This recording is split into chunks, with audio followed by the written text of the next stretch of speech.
Quel héritage recevra la plus jeune génération?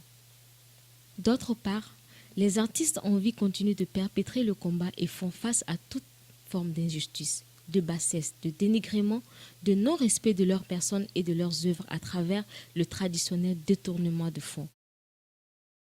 L'irrégularité dans le versement de leurs redevances des droits d'auteur, la stigmatisation dans le financement des projets artistiques tels que les festivals, l'indifférence de leur ministère des tutelles qui ne fonctionne que pour son propre intérêt, piétinant au passage l'effort et le travail ardu des artistes, le manque d'espace culturel approprié pour les concerts et on en passe. Mais malgré cette atmosphère morose des souches, les artistes s'accrochent métus à leur passion et affrontent la dure réalité. Chaque week-end, les concerts live ne s'arrêtent pas. D'autres artistes, par ailleurs, ont opté pour un meilleur environnement en se tournant vers l'extérieur et investissant pour un meilleur résultat et une meilleure visibilité. À l'exemple de Caleb Rimtobaï, alias Afrotonix, qui a son actif plusieurs réalisations hors du Tchad et qui a également reçu le trophée de meilleur DJ de l'Afrique aux Afrima Awards. Didier Lalai, alias Croque-Mort, qui représente le Tchad un peu partout dans le monde et qui est par ailleurs promoteur de 2 grands festivals, notamment Jam sans flamme en slam et de la Coupe d'Afrique de slam et de poésie. Sultan et Mélodie, pour leur dernière réalisation au Canada. Moussa Emi qui a réalisé une tournée africaine à ses frais personnels sans aucun soutien financier extérieur.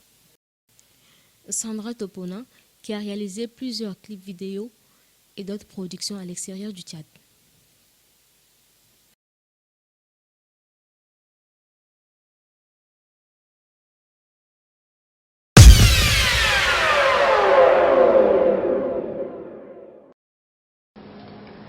Pourquoi le bureau tchadien des droits d'auteur est mis sur pied? Pour que les artistes reçoivent leurs droits.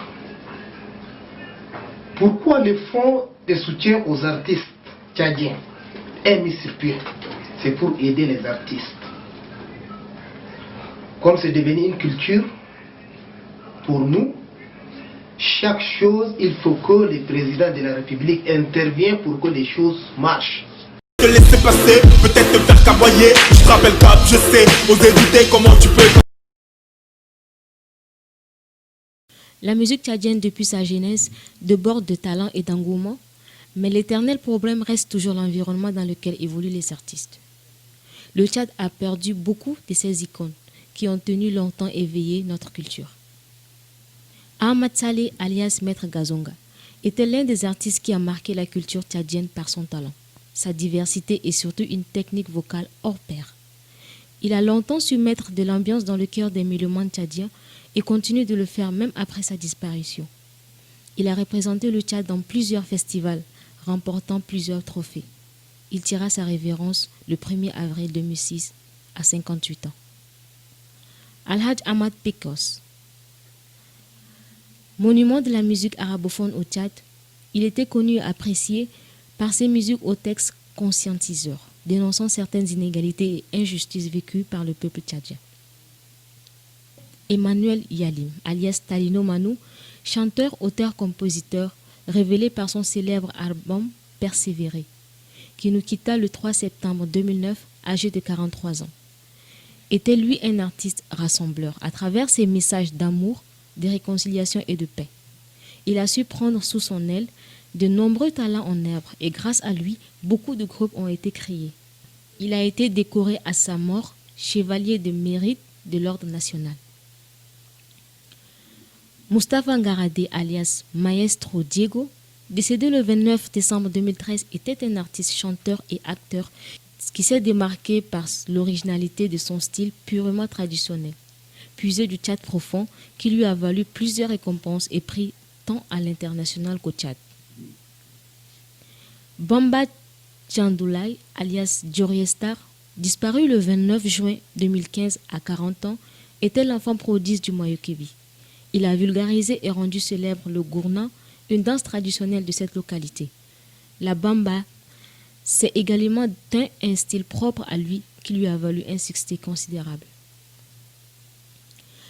Djerambete Bernard, connu sous le nom de Saint Bété Bao, parti le 3 décembre 2011 à 47 ans, fut un artiste qui faisait secouer les pistes de danse partout dans le Tchad. Cet enfant du Tchad avait également une authenticité qui mettait de l'énergie à offrir de l'ambiance et de la gaieté à ses multiples fans jusqu'à la fin de son séjour sur Terre.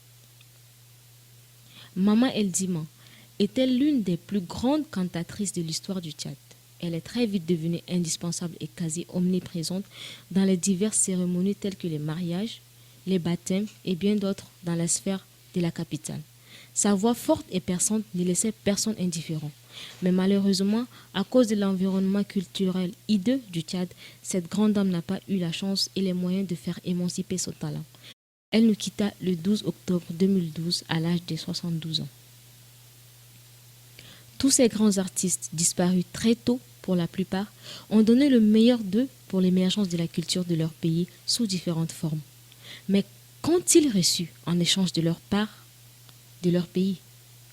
Passés très vite aux oubliettes, après leur mort, aucune famille de ces ambassadeurs de la culture ne se voit reverser les redevances des droits d'auteur liés à leurs œuvres.